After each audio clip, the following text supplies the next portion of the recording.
afternoon, everyone. Welcome to the Positive Psychology Hour, a partnership with the Marlene Meyerson JCC Manhattan and Whole Being Institute. Today, we're going to be talking about how to ground in your mindfulness and positive psychology practice with Susanne Lurger.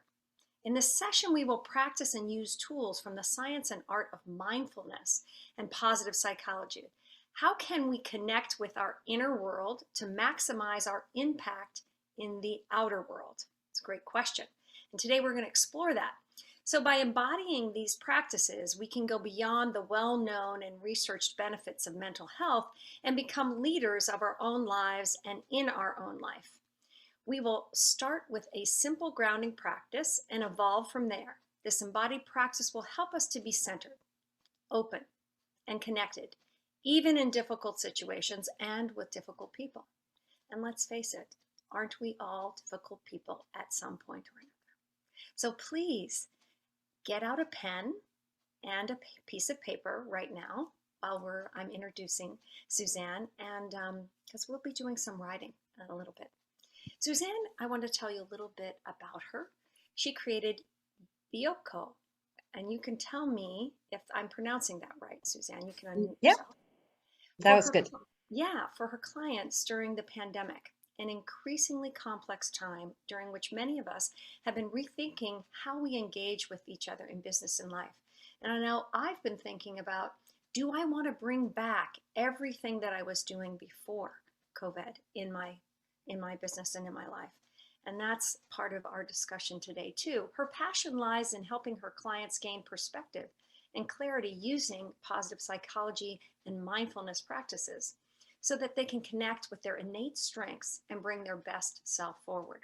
Through the synergistic application of mindfulness and positive psychology, Susanne supports everyone that she works with to embody their highest potential, leading to personal and professional well-being, as well as personal and organizational success. She draws upon a decade of executive performance coaching and 2 decades of experience as a senior workplace well-being consultant, managing change across diverse teams, levels, and cultures of high-performing organizations. And she's worked with clients from Bank of America, Merrill Lynch, Bank of England, Barclays, Bloomberg, Google, Deutsche Bank, and many, many more. She holds an MSc in economics and is a certified change management expert. Boy, do we need that.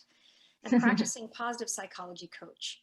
She's currently enrolled in the Inner MBA program and at the Mindful NYU.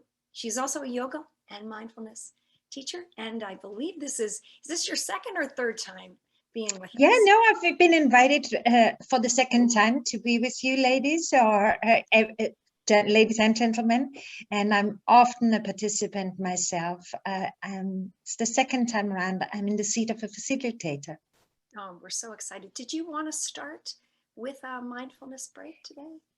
Yeah, let's do that. And so thank you for the invitation, Caroline. Thank you for having me with you in New York lunchtime. It's my late afternoon. And yes, I want to make this session a really applied session so that you can walk away with an embodied experience. I also want to depict a little bit the paragraph Caroline just read to you around what we're really going to cover. But let's start with this practice.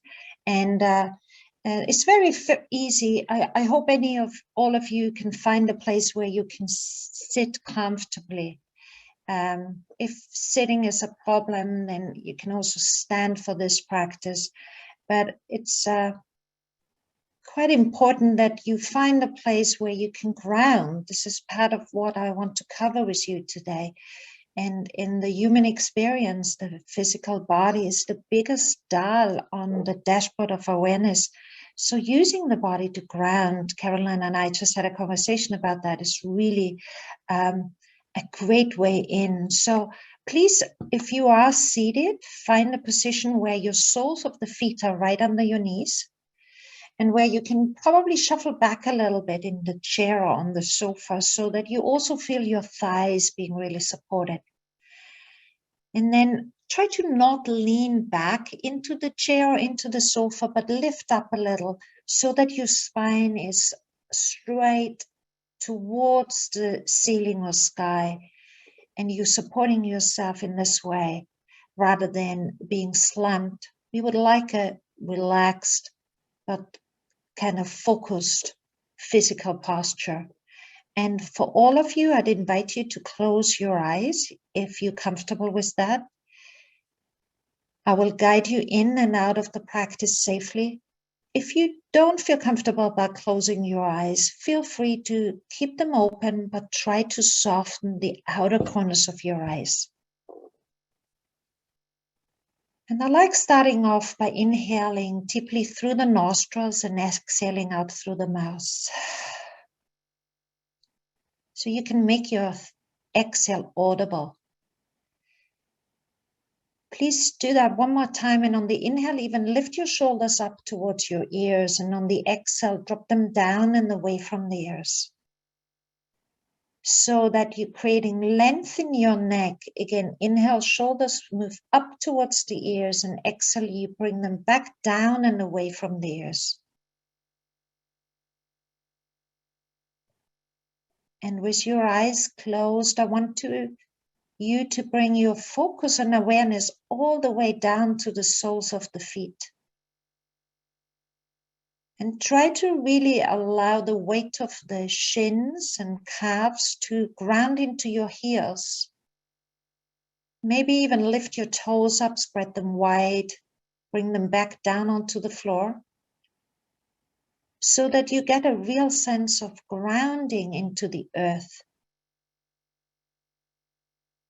And also feel the weight of the back of the thighs and your sitting bones in the chair, just really rooting down.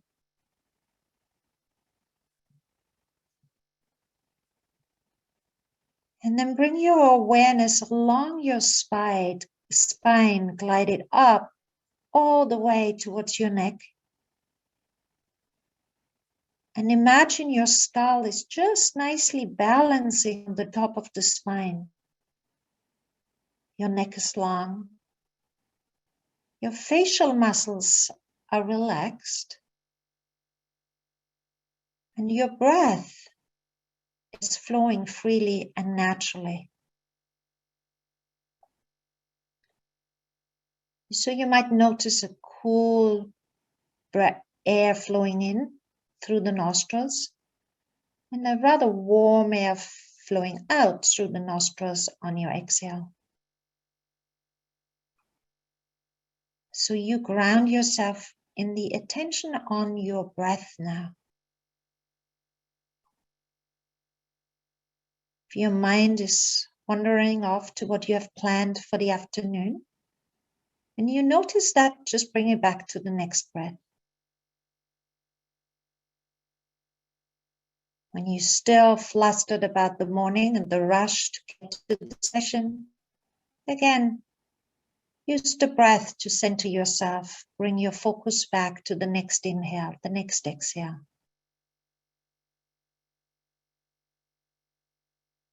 And then center your attention around your navel button.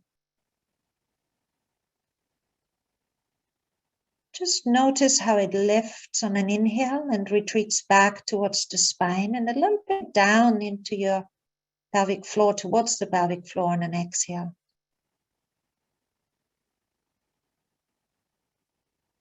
So you're centering yourself around your own physical center, the navel button.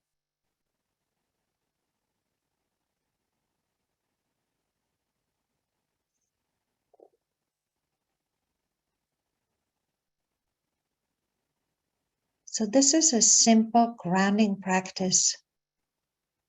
Grounding through what touches the floor and the seat, what's underneath us, and allowing us to expand from there up towards the sky, to that which is above us, and to that which is in front of us as we're facing the world with the head lifted, the shoulders broad and wide. And to finish this very brief introduction, You can take another deep inhale, filling your lungs, your chest up completely. And then exhale, you might want to open your mouth again. And if you wish, at the right time for you, please open your eyes. And when your gaze is in focus, just come back into the room. It would be great to hear in the chat box and how you feel after these couple of minutes. This was a rather traditional practice of mindfulness, focusing on the breath. But I want to take today's session a couple of notches further. And I want to come back to what I just said in the introduction, to first of all, come back to the paragraph Caroline read out to you. So talking about how can we connect with our inner world to maximize our impact in the outer world? We live in this VUCA world, this word you have heard now, I'm sure many a times, volatile, uncertain, complex, and ambiguous. And the times have never been as uncertain and ambiguous as they are right now. So we really live in a time of constant change. And change is what is happening in the outer world. In our inner world, in the world where we connect with our core, with ourself, we are really challenged to travel an inner journey, the journey of our own self, the journey of awareness that should help us to deal with the changes in the outer world. And I want to use, as Caroline introduced, the practice of mindfulness and positive psychology to help us deal with that. And the reason I'm pointing out that they are practices is that in the mindfulness school of thought, we have clearly learned that the benefits of mindfulness increase with the steadiness and the effort you put towards your practice. So we've acknowledged that learning is a cyclical process rather than a linear process. So I want us to really apply that to this session and also dealing with this current uncertain times of really change. How can we view it as a time when there is, like in the phases of moon, a constant change from full moon to new moon, waxing and waning, or in nature in general? And what does it mean, hence, to the end of something and the beginning of something else? I also want to speak about the fact that mindfulness is something that has really moved from the marginal to the mainstream. And it was really John Kabat-Zinn who brought it into the medical focus around. He started actually with the impact of mindfulness on back pain and moved on to the impact, depression and anxiety, and many, many more subject matter fields. But mindfulness is also entering now the world of corporate life. Yes, for health benefits, but also for change management efforts and in the realm of leadership. So we're really seeing this art and discipline of mindfulness moving into the mainstream, which is super exciting. And this is also part of what I want to cover today. And then Caroline also mentioned the term, becoming leaders in our own lives. And that's really also important in the sense of, what is a leader? A leader is somebody who steps forth, somebody who leans into the future which is potentially not known yet, and is a dimension which really only comes to life as we are stepping into it. Now, in this current time, we are pretty much in between the evolution of a world we kind of knew towards a world from which we don't know a lot of yet. So one world is kind of crumbling. And even if we had the idea that things might go back to normal, like half a year ago, it didn't happen. We are now positive through the vaccination effort that it will be better, but we still don't know what the life in autumn might look like, or life in summer even might look like. So there's still a lot of disruption. So the world we kind of knew is crumbling. The world in which we are stepping into is quite unknown to us. And the gap in between, the abyss in between, is really what the leap we now need to be making to move towards the future. Or let's even make it more personal, towards your future. It's a really intimate relationship we have with our own future. And it's us as leaders of our own lives who need to step forward so that we can create this new future from the inside out. Some of what I'm covering today has been inspired by the teachings on the Mindful NYU, actually, by Otto Schremer. He teaches at the MIT around awareness-based leadership. And this is where, again, mindfulness as a tool to establish our own awareness is such a great means that can help us feel the current situation with awareness. And he speaks about the fact that each system can only be changed from evolving consciousness from the inside out. And that applies to us personally, but that applies, of course, also to organizations or even to systems and the society. So there's symptoms we're seeing that are showing up, telling us sometimes something is not quite in order or in place. It's kind of like the iceberg. But as you know, with each iceberg, there's a vast world underneath the surface of the waterline. And underneath the surface of the waterline, 4 dimensions we need to look at.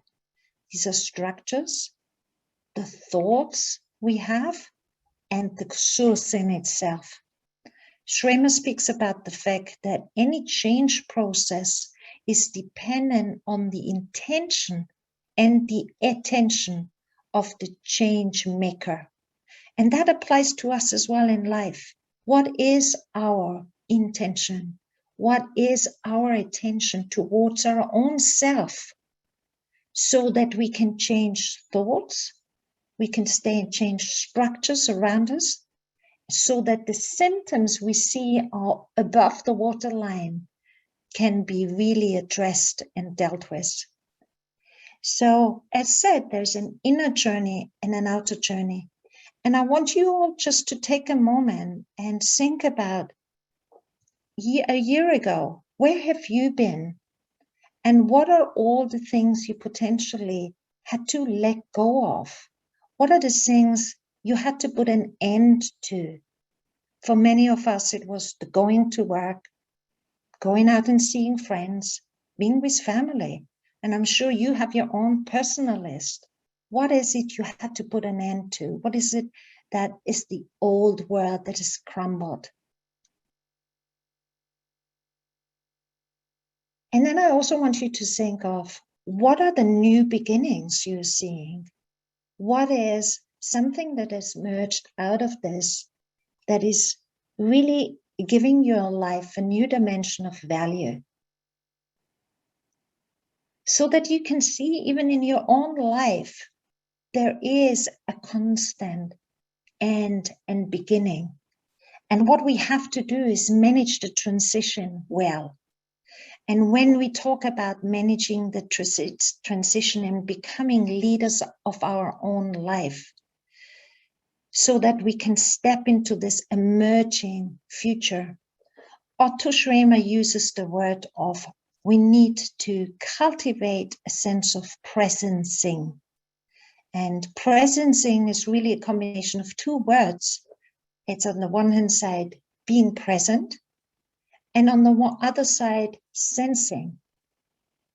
So Being present is something we are cultivating through the mindfulness practice as much as we are cultivating sensing through the practice of sitting and noticing what's going on for us.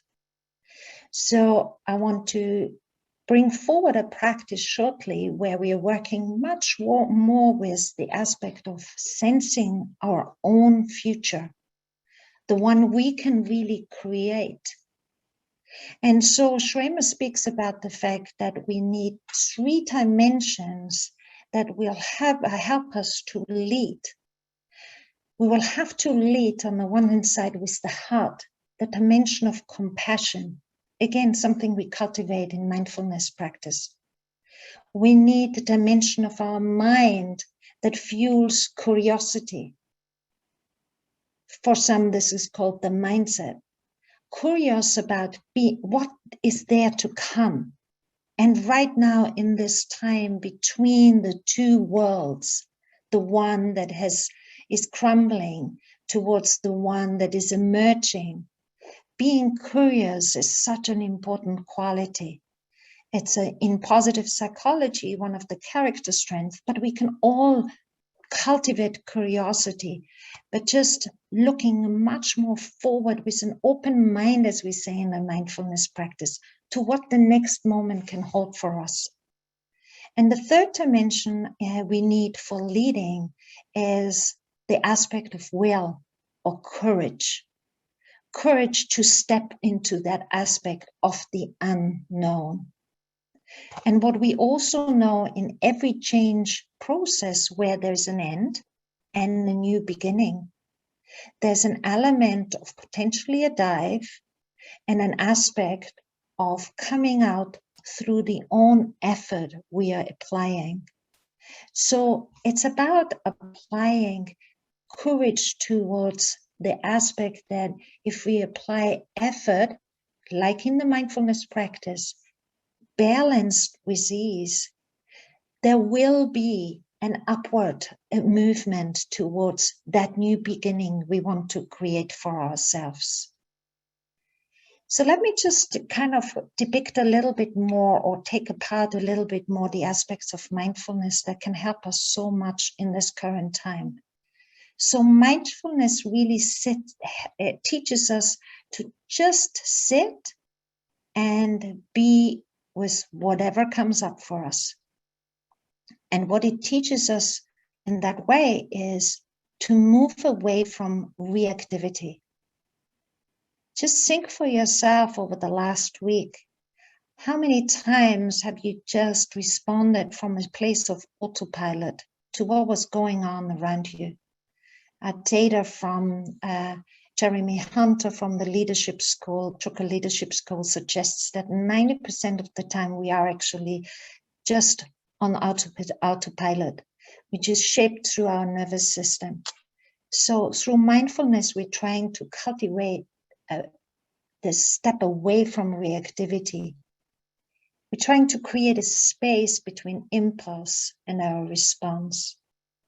What we're also doing in mindfulness, we're trying to really just sit and listen and kind of hear not only what we're hearing from the outside world, but also what we're experiencing for our own self.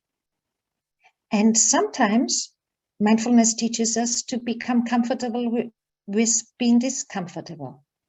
So it allows us to really cultivate that discipline of just being with discomfort, which often is part of change. And a very important aspect that is entering also the leadership discussion much more than I've ever seen it before is cultivating acceptance. And when I speak about acceptance, there's a wonderful equation, again, Jeremy Hunter offered, that pain equals suffering divided by acceptance, meaning the smaller our acceptance is, the bigger the pain. The higher our acceptance, the smaller the pain. So in the mindfulness practice, which we want to apply in life as well, just accepting the things we can't control rather than resisting them can help us to shift from the current world into this future world much more easily with less pain. And then mindfulness, of course, is the practice to connect us with our source, with our deeper knowing, with a sense of sensing. And sensing in itself is already a word that speaks about the engagement of our experiences through our senses. And it means it's not just a cognitive process, it's what we experience in our body. And the future is something that emerges first through sensing before we can even put it into our words. So awareness-based leadership is really about seeing these emerging futures and sensing it at the same time. And as I mentioned earlier, a success of any intervention towards this future we want to create for ourselves is based on the intention and the attention we bring to the change ahead of us. So now you might ask yourself, so what am I going to do with all this? We're going to combine this with a practice now, which is also bringing in the aspect of positive psychology. And Caroline read out what I strongly believe in, and science is showing us now. If you use mindfulness and positive psychology in a synergistic, in a coupled or paired way, their effects are synergistic.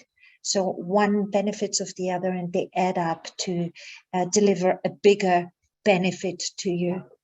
So when we talk about creating this emerging future, the element of what we want to bring into this practice now from positive psychology is our future best self. So when we bring in a vision of what this future could look like for us, leadership demands of us to then start to act now in a way that we can get into this emerging future which we are creating for ourselves, so that we can be the leader in our own lives from an inside out, and from an inner journey into an outer journey, from our core into the outer world, into your job, into your family life, into your society. So what I'd like to invite you now is we're going to build on this grounding practice we have started off with, and we're going to invite and integrate the element of your best future self and work with that to help us define what do we need to do now so that we can lead into this emerging future for ourselves. So we're going to do exactly the same again, starting by just grounding ourselves. And I just want to go back to the chat box because I've been in a flow of kind of sharing a bit more with you. I can see that some of you are saying, Valerie, you felt more relaxed. Nancy, thank you. I'm glad you liked it, Nancy. Feeling much more centered and grounded. Donna says, that's fantastic. More grounded. MIT Auditorium representing. Yeah, that was Phoebe bringing something else in. This is wonderful, thank you. I must run, says Valerie, and that's fine. Okay, so we're going to do this grounding practice again, but in a way I'll be integrating this positive psychology element of your future best self. And then I would love for you to have your pen and paper ready, please, because I will invite you for some reflections. And so it would be great if you could capture that. And following this final practice, I would love to open up in a sense of a dialogue in the chat amongst all of us, what you've experienced and how these practices work for you. So again, if you come to this, Aline is already sitting up tall. Thank you. I'm proud to this position, relaxed but focused, your feet under your knees. If you want to shuffle back a little bit in your chair, so again, your thighs are maximum supported by the chair. And if this is a good time, you can already start to close your eyes, please. If you're not comfortable closing your eyes, just keep them soft, the outer corners of your eyes soft.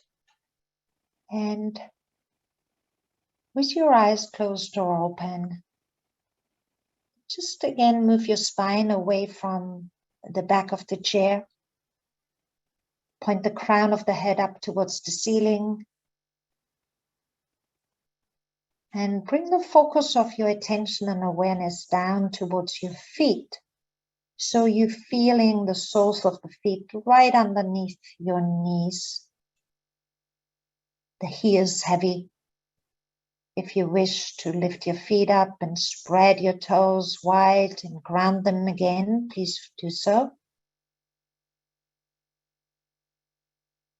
And then glide your awareness up your shins towards your thighs. Ground the thighs on your chair or sofa you're sitting on. Feel the support of the seat and the floor.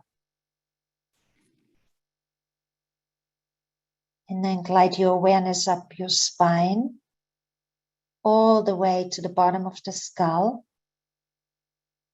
Imagine the skull just sitting, balancing right on top of your spine.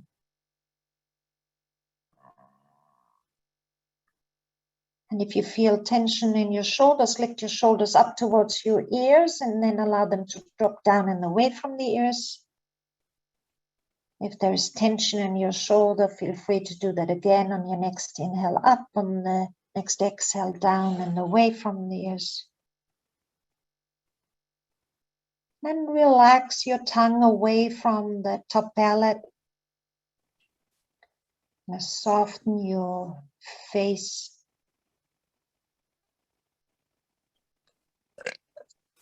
And come back to focusing just on the breath in your nostrils.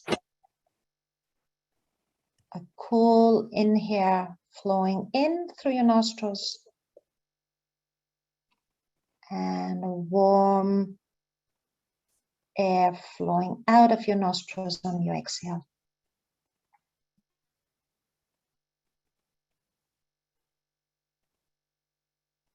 So the breath guides us to the present moment. I'm going to add a little visualization now. Just imagine a timeline in front of you. Following the idea of practice, for me, a timeline is always a spiral, a cyclical kind of dimension. For many, it's a straight line. For others, it might be a picture of a road. You may choose something else. Just imagine what your timeline looks like in front of you.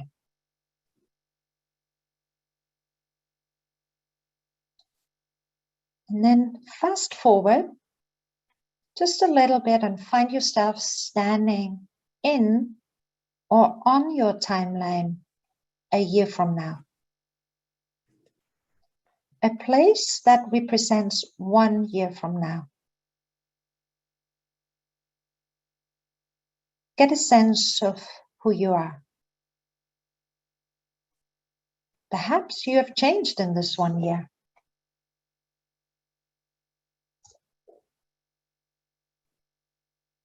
And are there things that you've done differently?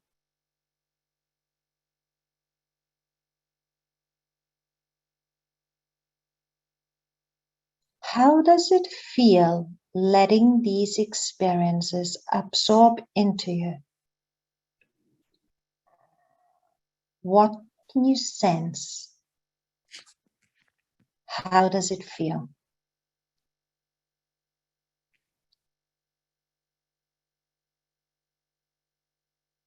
Perhaps there's one word or a theme that describes you or describes how you're different 1 year from now.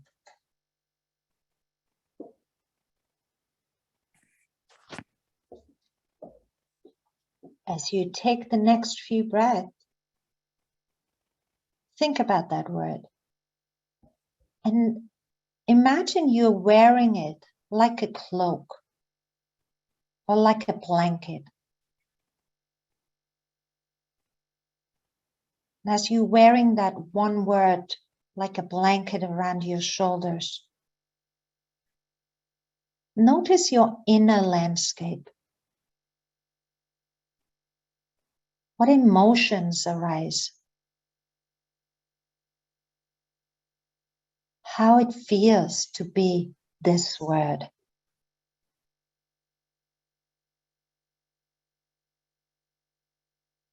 And now from this place 1 year from now, become aware of your surroundings, of the people around you, those most close to you, either at home or at work. How have things changed?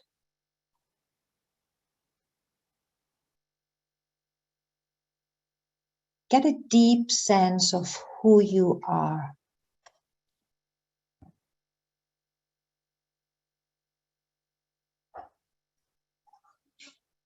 Now extend the timeline even further. Move to a point further in time.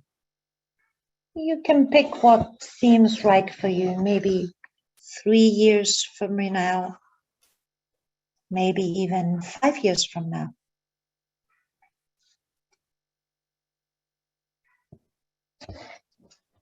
Whatever your number you like.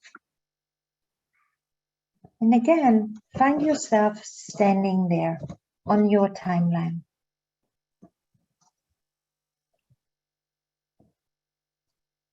And getting a sense of looking back at your timeline, at your present.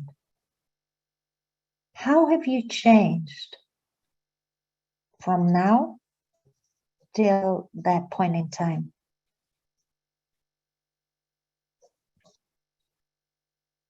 Who are you?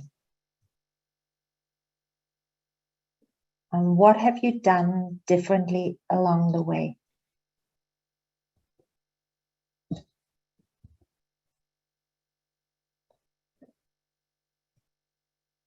From this position, again, is there a word, a theme that describes you?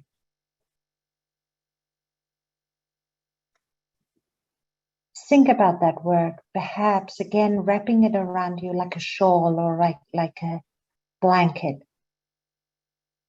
Getting a sense of who you are.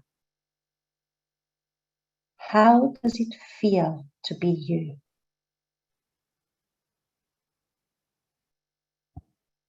Connect with sensing and feeling how that future self feels for you.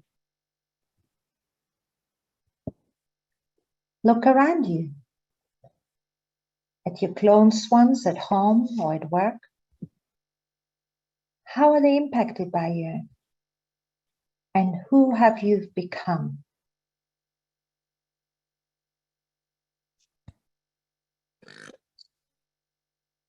And then again, from this position, look back at yourself standing on the timeline today. What message do you have for the today version of yourself?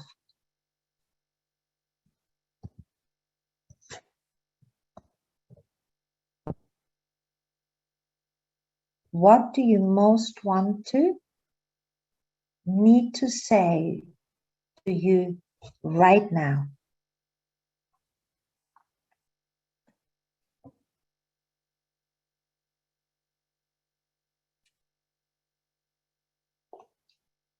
And then slowly again, finishing this practice with a deep inhale and a long exhale. Gently open your eyes.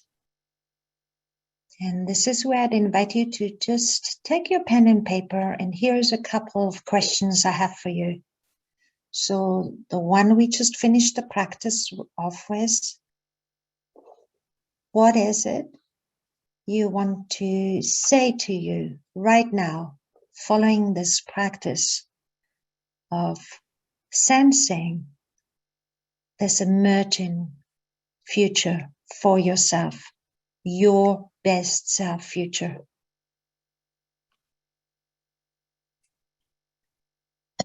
So just note down what you want to say to yourself. And I have a couple of more questions for you.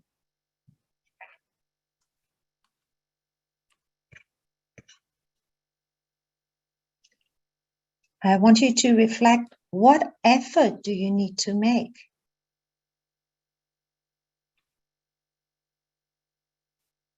What is it you need to do right now?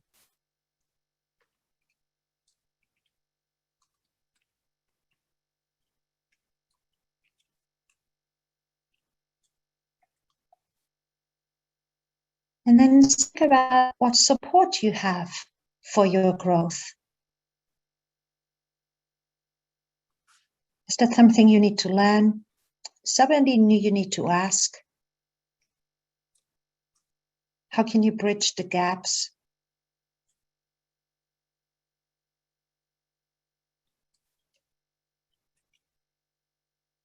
And reflect on what new relationships can you create to get you from here to there.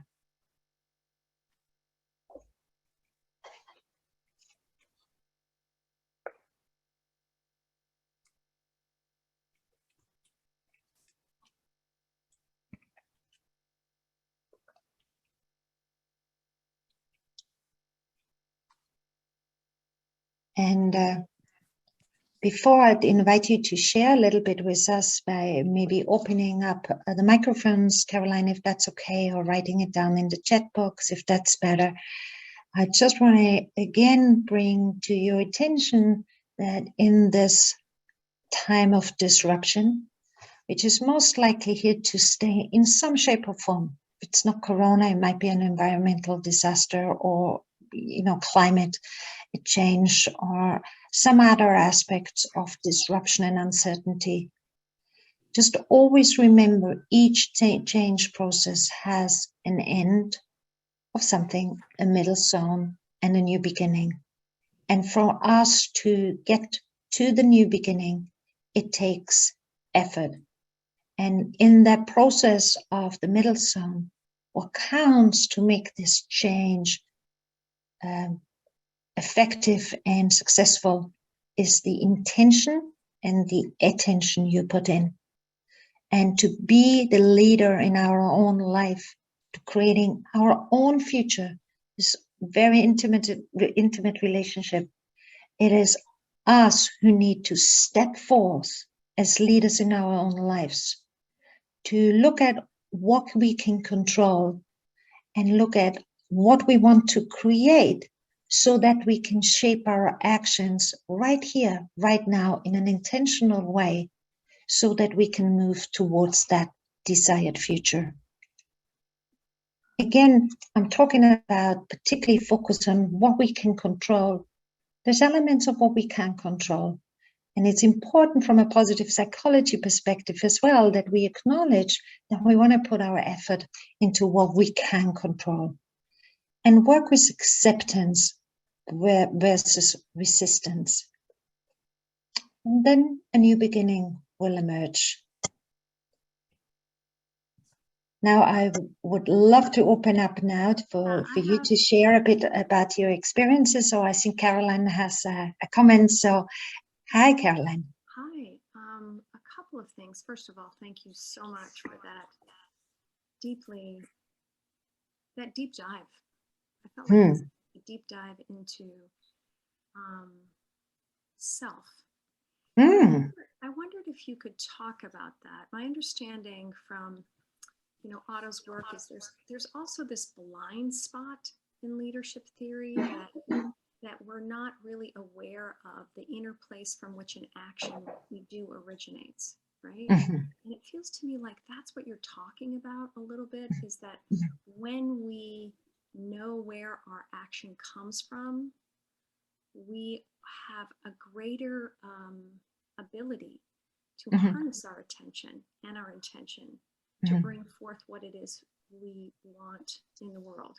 Is that Well, I think, referencing Otto's work again, and, very much like the practice and discipline of mindfulness, what we have seen in the outer world, applying us to the outer world in our jobs and family life is often, an acting from really guided the cognitive processes.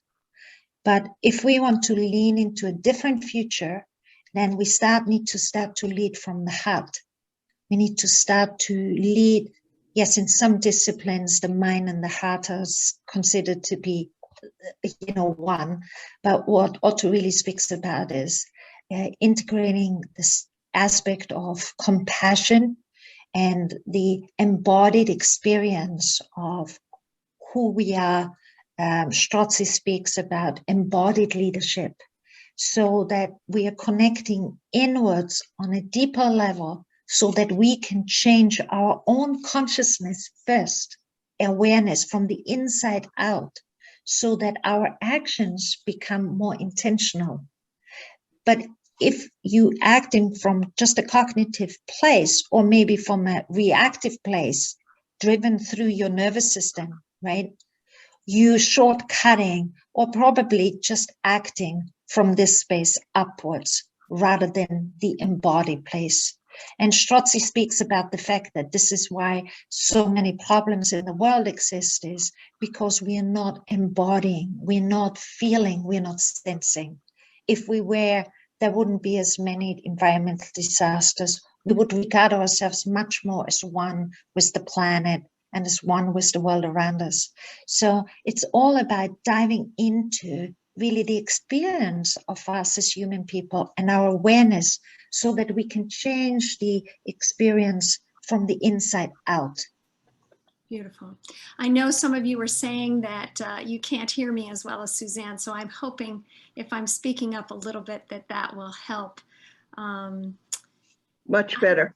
Okay, thank you so much. So if you all could put in the chat, what was your experience from that mindfulness practice that we went that Susanne took us through, so that we have an idea of how that resonated with all of you? And I'll just ask Susanne another question, which is, this type of leadership seems very uncommon and almost like the opposite of what we're inclined to do, which is to do, or force, or make, or blame, or limbic hijack, or whatever you want to call it in that reactive mode. Do you find that to be true? And how do you get your clients to actually believe that slowing down and taking the time to reflect inside is going to create the leadership changes that you have seen so much? You're right in one way, Caroline, to say that this is pretty much cutting edge work and is only slowly starting to move from the marginal to the mainstream, really slowly. But the work that it is based on with regards to the science, but also with regards to the wisdom traditions, it's of course decades or hundreds of years old, right?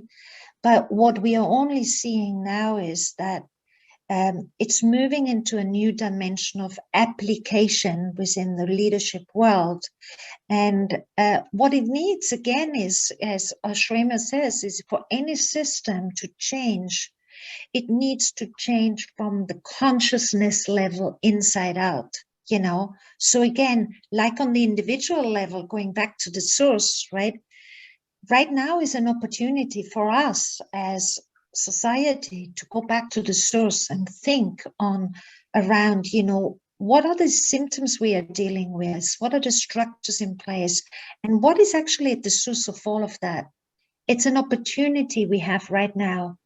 I'm not sure if we're going to take it up, but I'm seeing a big window opening for at least some leaders in this world who are starting to develop their consciousness to really work in a different way, so that we can create a different solution for the problems we are facing. Is appreciative inquiry an example of this? sort of being, I'm just wondering if there are some Yeah. examples of this kind of application in leadership that we can look to. Uh, Personally, I work with appreciative inquiry on an individual level, but not so much on an organizational level with groups. Appreciative inquiry is a wonderful way of diving deeper, you know. But I do personally think that the work I've introduced to you right now, the combination of the practice with the science and the change management, you know, there is an element of each and one of us needing to cultivate that sense of being with discomfort, being with what is, being with our own fear. I had one comment in the chat box. Somebody felt like a real sense of fear. And this is very common, in particular in this case right now.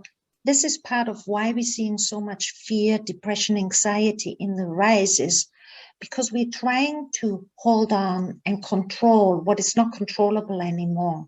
And that fear, I just want to say, is a very natural response. So for you to experience it, I would actually say that's the first step already on your journeys of awareness, is an aspect of discomfort. And I'd like you to kind of not resist it, but even try to be with it and see what happens when you sit with your discomfort, when you sit with your fear and anxiety. There's nothing bad in it. Emotions, says Daniel Siegel of the UCLA, emotions are information and energy. So the information it gives you, the kind of navigation, that there's something you're pointing towards that's either not there any longer or might not be there in the future. And that's causing you to experience a sense of discomfort called fear. But as we know in the mindfulness school, there's no bad emotions. There's no good, bad emotions. We hold them in awareness. And as we accept them, their energy, they come and go, right? So there's a whole practice around working with that, but I just wanted to bring that up because somebody mentioned it in the chat box, and I can see other stuff flying in. I haven't looked yet, so Yes. sorry for that. I'll read a few of those things. This is done in exposure response prevention therapy, says Monica. And you know, you Uh-huh. mentioned Daniel Siegel's work. How is this different, what we're just doing in the application of positive psychology and sort of looking at your best self or your future self and then communicating back to your current self? How is that different from his, let's say, the wheel of awareness, where that's more of a mindfulness practice? Yeah, you know, the Wheel of Awareness, Dan Siegel speaks about his own work that he did, you know, develop the Wheel of Awareness and mindset, you know, and then somebody said to him, well, that's kind of mindfulness. And he said, what do you mean? What is mindfulness? You know, so, and that's his word. I heard him say that personally. It's not me that is creating that, you know, in a sense, he has, you know, found a really contemporary language and different analogies to introduce mindset to us. And in some respect, it's not so much different to mindfulness. You know, there's a kind of radiation out and back in, right? Mindfulness just uses a slightly different language in the way you connect with it. Beautiful. And you really find, I love how you've linked the positive psychology practices with this.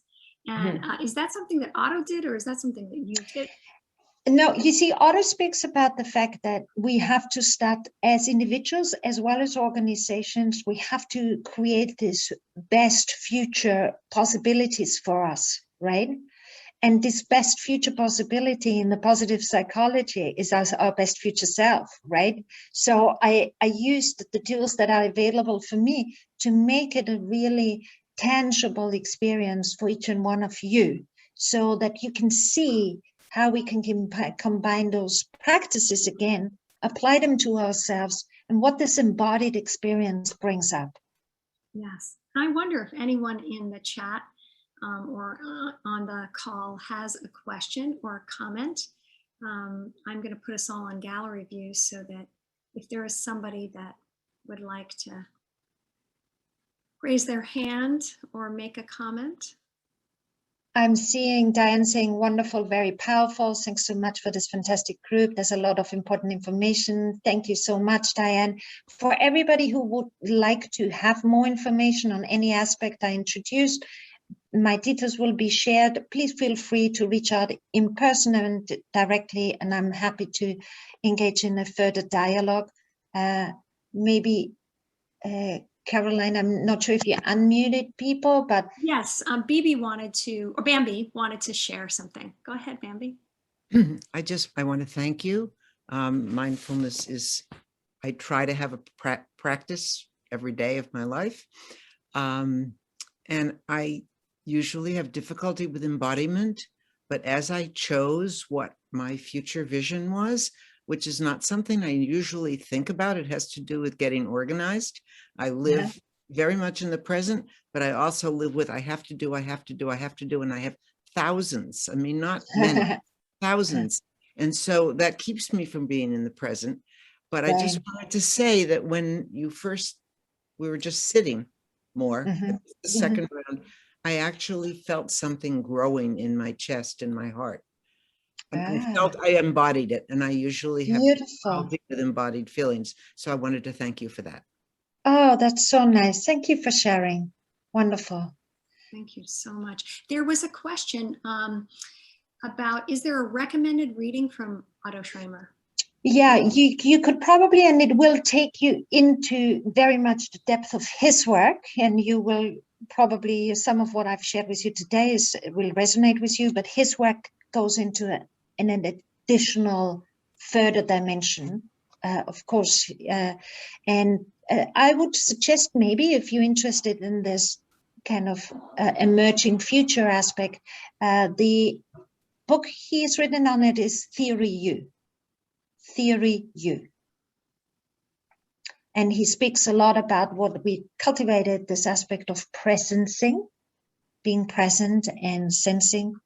And he will, for any of you, in particular, who wrote me that little direct message around fear, he gives you a bell-shaped curve about all the aspects of what we generally tend to experience along the way. And again, helping us with acceptance that all of this is normal as we move into this emergent future.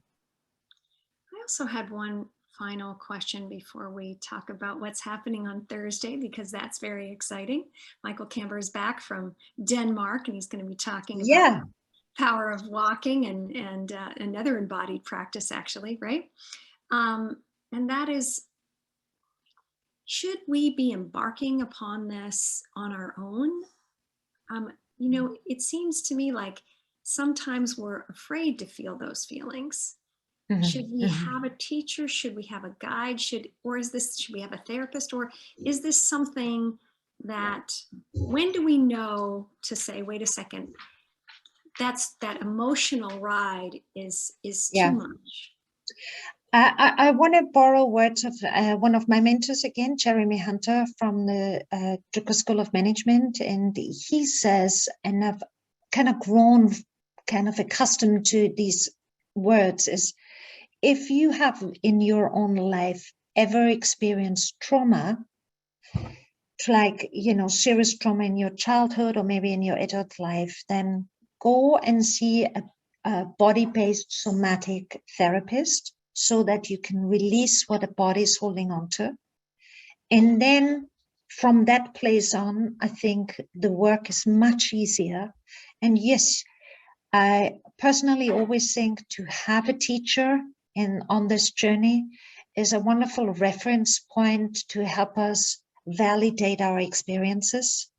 Whilst if we pursue this journey just on our own, also there's great apps out there and there's great technology that is supporting, these developments in today's world.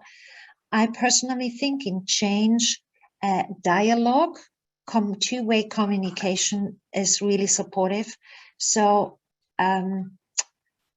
I encourage people to find a teacher, a therapist, a counselor who speaks the right language for them. Beautiful.